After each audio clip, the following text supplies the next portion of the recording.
Hey guys, M4J here, and welcome back to Transport Fever 2. Now if I sound a little bit downbeat, that's because this is attempt number 2 at recording the voiceover for this video. Attempt number 1 went perfectly. I did the full half hour, no problems whatsoever, talked about a lot of stuff, kind of went off on some tangents, as you know that I do, and then got to the end of it and realised that the hard drive that the file here is saved to disconnected during the recording. So even though the recording kept going, you know, the preview kept playing and everything like that, it wasn't saving it to anything. So because of that, I lost the lot. So I had to start again, which is excruciatingly frustrating. Makes you wonder though, if there's a word excruciating, does that mean there is an incruciating? I don't know. Anyway, there's a tangent. There's the first one. So I'm not going to talk for the full half an hour this time. I'm going to do some music during this, purely to save my voice. I will explain again though very quickly why this video was delayed by 24 hours.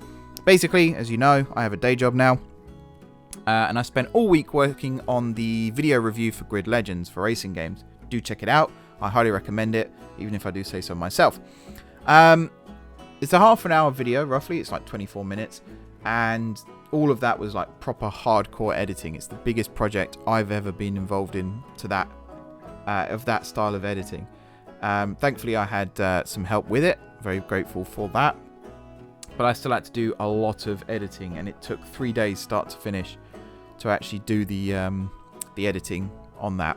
So I had an opportunity Monday to record the voiceover for this video so that it wouldn't be late. But then I realised that I hadn't actually finished recording the video completely. So because of that, I ended up having to postpone the video. It happens from time to time. I said I'd keep you guys notified. Hopefully, excuse me, there's my voice starting to break. Hopefully everyone's fine with that. Saturday will be City Skylines Day. I did get that sentence right. And again, I'll explain in that video what's happened, just for those of you who watch that but don't watch this, which I don't know why I'm talking to you, because you don't watch this, so you wouldn't be hearing this. But anyway, this week is Trams. Now, before I get into the video properly, I'm going to explain quickly. So Trams exist in Transport Fever, as we know. When I say trams in this video, I'm not talking about those trams. I'm not talking about road trams. I don't know how else to say it. What I'm talking about is this, which is a railway that operates using tram engines, which I believe are the J20s, Northeastern Railway J20s, which if you are a fan of the railway series, you'll recognise them as being Toby. They existed. They are real, believe it or not. They operated in East Anglia for like 40, 50 years, something like that.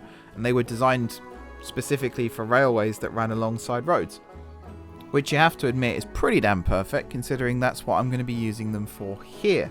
So, again, just to be brief, before I let the music take over for a little bit, I'm connecting up the iron ore mine, the coal mine, and the stone quarry here at Luton with the freight terminal here at Luton. And then I'm also connecting up the freight terminal here at Luton with the steel mill here at Luton. And we have a series of trains. One carries iron ore and coal from the mines down to the terminal. One carries iron ore and coal from the terminal to the steel mill and then brings slag back from the steel mill. One carries stone from the quarry down to the terminal. And one carries steel from the steel mill down to the terminal. And then from there, it's loaded on and off trains, boats, whatever it might be. There's some spirals that I had to build. More on those probably in the second part of the video. And I had some issues with things not connecting up properly, which is the other thing. I'm trying to remember what the important things I said were during the video. You're seeing the first spiral about to be built here where this station is, but then this iron ore mine wasn't actually connected to this station properly because I'm an idiot. I could have sworn when I built it, though, the iron ore mine did turn white, but I guess not, because it didn't connect, so I had to do it again. But yeah, I'm going to let the music take over for a little bit.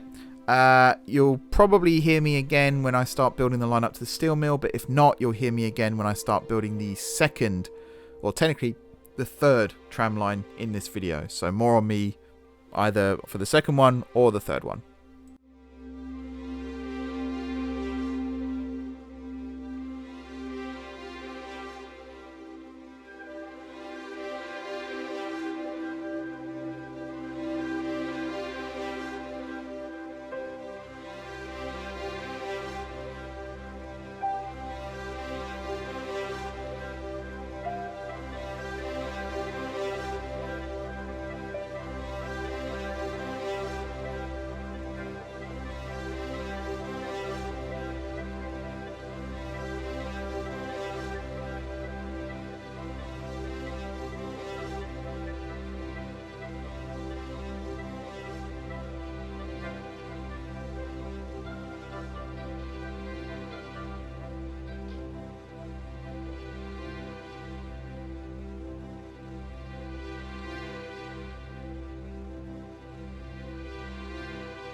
So that's the first line built and populated with trams. You'll also notice I went and added a ship line between Newton Aycliffe and Luton. I do get that up and running as well. It's technically part of this logistics chain, which is why I wanted to include it. I believe actually it takes steel from Luton, from the steel mill here, and takes it down to Newton Aycliffe, where it's then transported on another boat to the goods factory, where it's then turned into goods, and then the whole cycle starts again, basically. This is the second line then, which goes to the steel mill, which is why I said it's part of the logistics chain. It's amazing. I came up with that on the fly just then. I thought, oh, that sounds good. And then I completely forgot what it was I said. This is another line then that utilizes a spiral.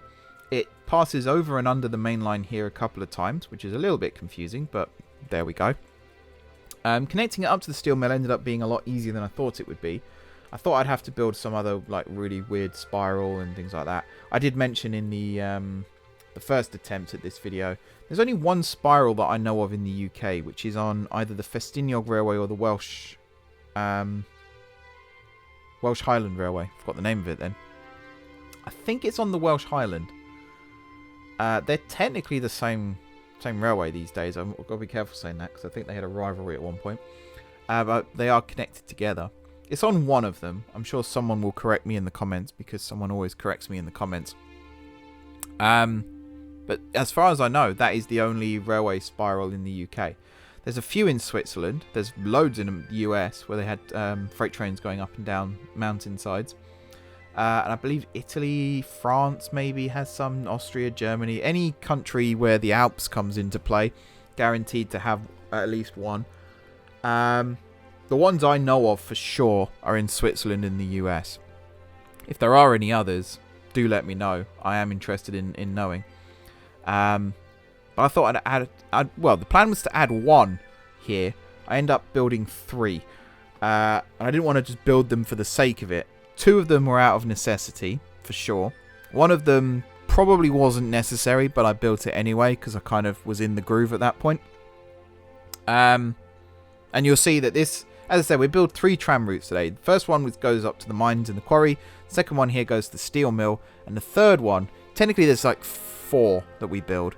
But the 3rd/4th one, it's kind of an all-in-one thing. And it doesn't just carry goods, it carries passengers as well. And I might as well tell you what it is now. There's no point hiding it, keeping it secret. We connect Downham Wimborne station up with our oil.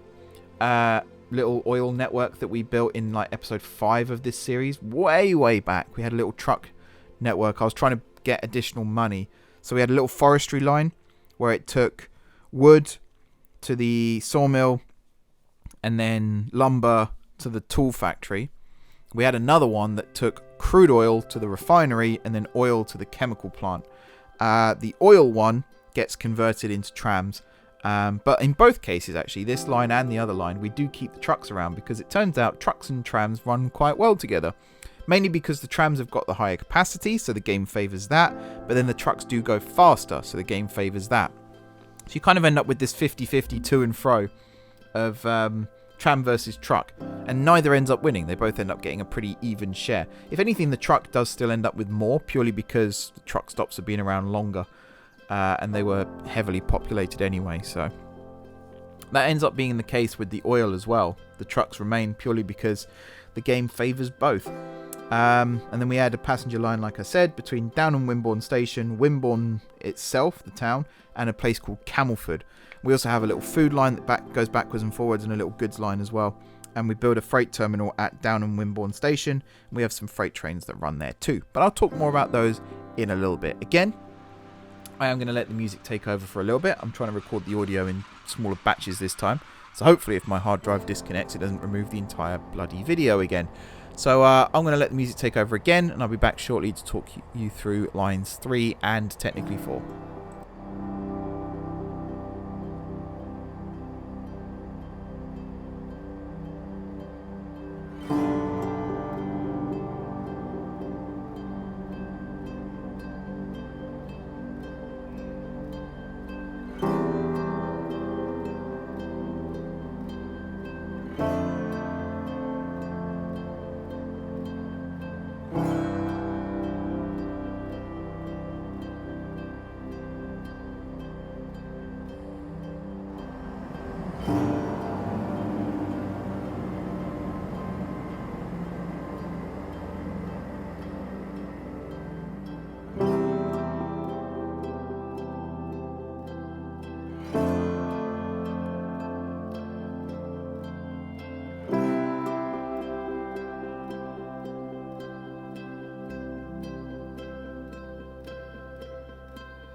So this is the new freight terminal that I was talking about. This is down in Wimborne freight terminal. It's a little one, only a 4-platform station, and it's connected directly to the passenger station. So in theory, the station's acquired a third platform. Excuse me, a third passenger platform now as well, because of the way it works with tracks next to platforms. But I digress. This is used primarily by 2 services right now. We have the food loop that is redirected to call here. And we also have a new little shuttle service that runs between Newton Aycliffe Freight Terminal and this one. And this is it's a temporary measure. There will be a future permanent measure in place. But this is just to connect up some of the industries to actually get the freight trains running. I've forgotten what I was saying then.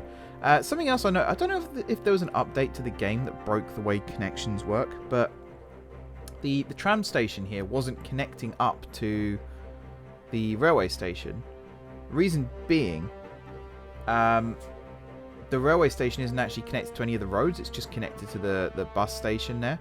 And I thought that didn't used to be an issue, but apparently it is now. So I just added that little walkway connection, which is what the passengers actually use more often than not. So it makes me wonder, were these stations ever actually connected? And I'm starting to think maybe they weren't, which would explain a lot. Would explain why this part of the route wasn't that heavily used by passengers, but there we go. This is a neat little design, what I'm doing here. So we've got passenger platforms straddling the tracks either side, and then in the middle we've got a cargo platform. I like this setup. It means you've only got 2 platforms still, or 2 tracks, sorry, but you've got 4 platforms being used, 2 freight, 2 passenger. I think it's quite clever, if I do say so myself. I also like this little level crossing that I'm building here as well. Again, to use the expression I used before, it's a bit like if you're a fan of or if you were a fan, you know what I mean. If I say a friend of a friend, you know I'm basically talking about me. If you were a fan of the Railway series back in the day and have not watched it at all since you turned 16, no, never. You'll know about the line up to the Farquhar Quarry that ends up being operated by tram engines, or at least engines with cow catchers on the side, which is the inspiration behind this route. That and the actual real-life one in East Anglia, of course.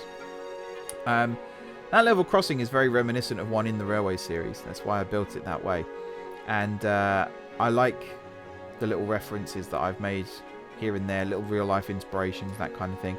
Completely butchered this station as well, by the way, so you'll see me rebuild that. There we go. Gone and come back. I tried to make it longer. I probably should make it a little bit longer, actually, because yeah, I might go right back and rebuild this one. But again, I built it in the same style. Passenger platforms either side, cargo platform in the middle. Like it. I think it works really, really well.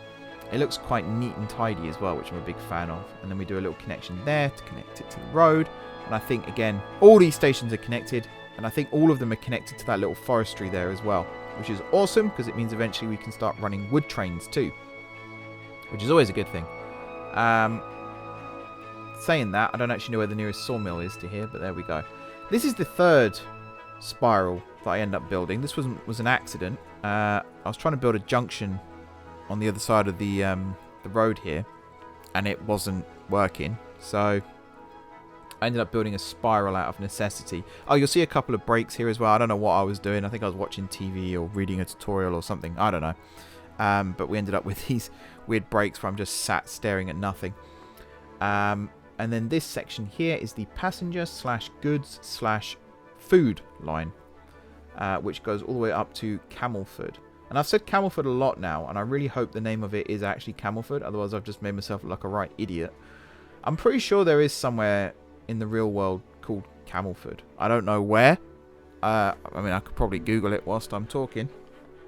I'm pretty certain there is a place called Camelford, and I'm pretty certain it's in the UK.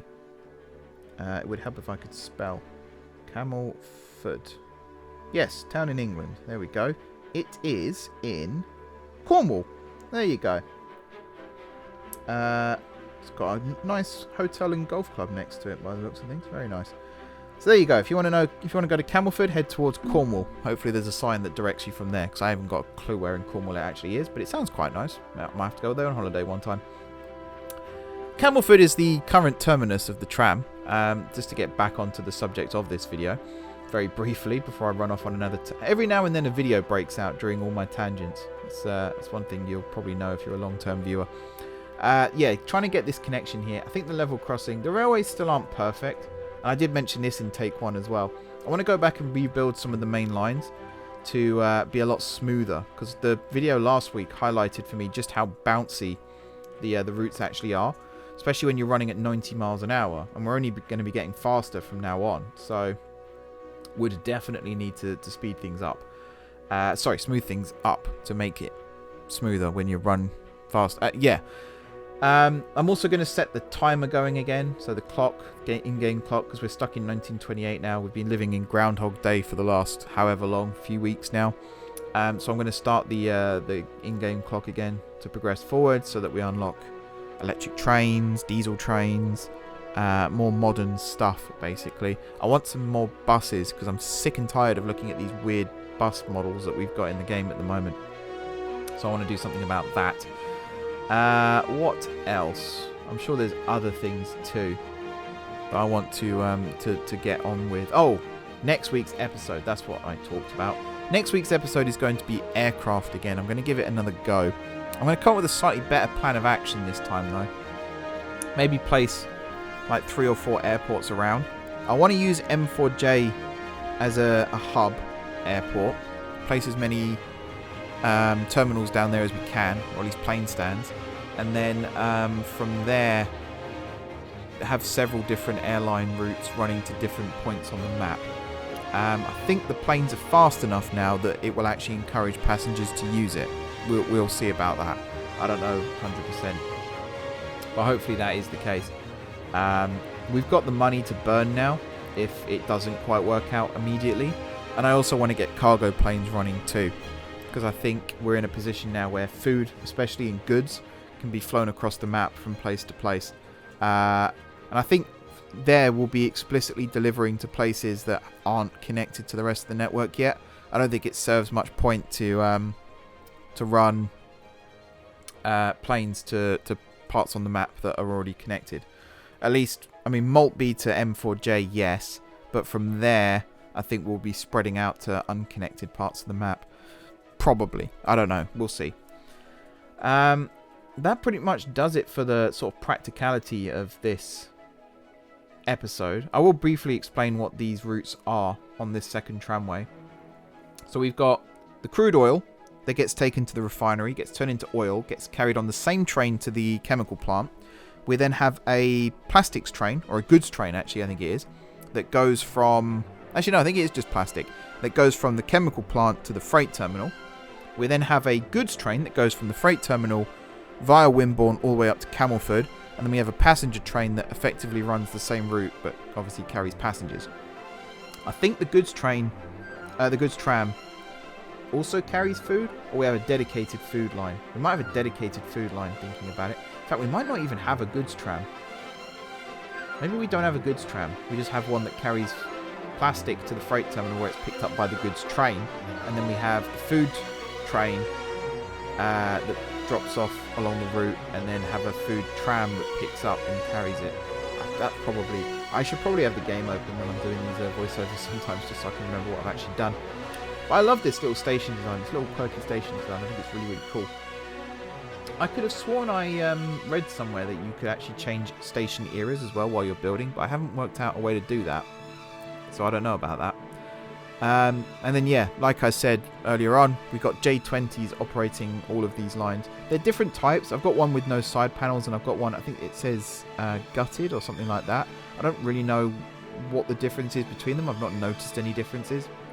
I don't know. But you can see what I've done with these goods trams on the screen here, by the way, so you can see what carries what. But that pretty much does it for this episode, believe it or not. Basically, I wanted to build these trams. They're kind of vanity projects again. They serve no purpose. I built these trams way too big. Not these ones here, but the mineral trams over at Luton. I built those way too big to start with. I ended up with 4 trams on each train just so that it could get up the hills. I have since changed that. They run a lot faster now. And I learned that lesson going into here. So that oil tram is quite big because it's relatively flat, the land around there. But wherever there's a hill, I've tried to make the trams a little bit shorter and have more of them to make up the capacity numbers. And it seems to have done the trick. So hopefully these all work fine. From what I can tell, they do actually make quite a lot of money, which I'm very happy about. And this passenger tram especially, it's way too big in terms of capacity, but it's just about right in terms of size. And again, I do get Toby Henrietta vibes when I watch these trams trundling along the track, which is kind of nice as well. But that pretty much does it for this episode. I've actually got footage left over, so I'm going to have to cut a little bit off the end here just to make it work. Oh, one final thing, yeah. So Newton Aycliffe to Downham Wimborne, I did add this little goods shuttle, purely just to transport goods to and from the rest of the network, really. Newton Aycliffe was the nearest freight terminal, so I just ran the little shuttle backwards and forwards. It works very nicely, I like to think. But yeah, I'm going to wrap up this thing here before my hard drive disconnects and I lose all this audio again. So thank you very much for watching. Don't forget to hit the like button if you enjoyed the video. And of course, if you're enjoying the series so far, drop those comments down below with ideas for future episodes. It's very much appreciated. If you haven't already subscribed to the channel, be sure to hit the subscribe button and click that bell notification so you never miss an upload. If you've already subscribed to the channel, thank you guys for your continued support. It's very much appreciated. Have a good rest of your week. Enjoy your weekend. And until next time, which hopefully will be next Thursday, normal service will be resuming, fingers crossed. But until then, I will see you soon.